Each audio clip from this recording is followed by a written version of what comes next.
ছোটবেলায় বৈশাখ জ্যৈষ্ঠ মাসে যখন ঝড় বৃষ্টি হতো তখন আমার খুশির আর শেষ থাকতো না।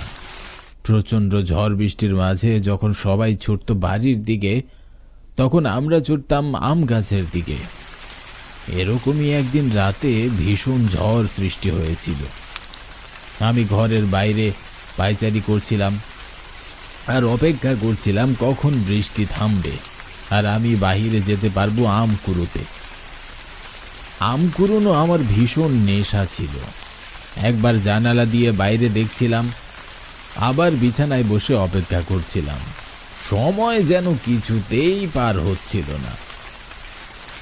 বাবা মা রাতে খাওয়া দাওয়া শেষ করে ঘুমিয়ে পড়েছে। অনেক রাতে বৃষ্টি থামলো। আমি হাতে একটা ব্যাগ নিয়ে আর টর্চটা নিয়ে বেরিয়ে পড়লাম আম কুড়োতে।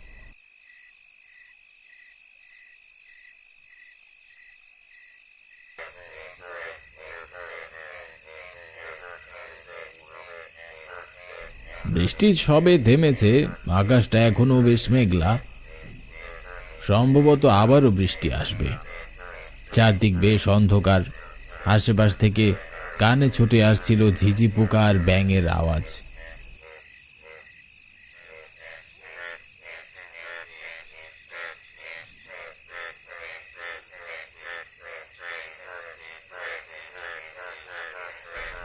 আমবাগানে পৌঁছে দেখি বাগানে কেউ নেই। মনে মনে বেশ খুশি হয়ে গেলাম। ভালোই হলো, বাগানে কেউ নেই। মনে হয় সবার আগে আমি এসেছি। আজ আমি সব আম কুড়িয়ে নিয়ে যাব।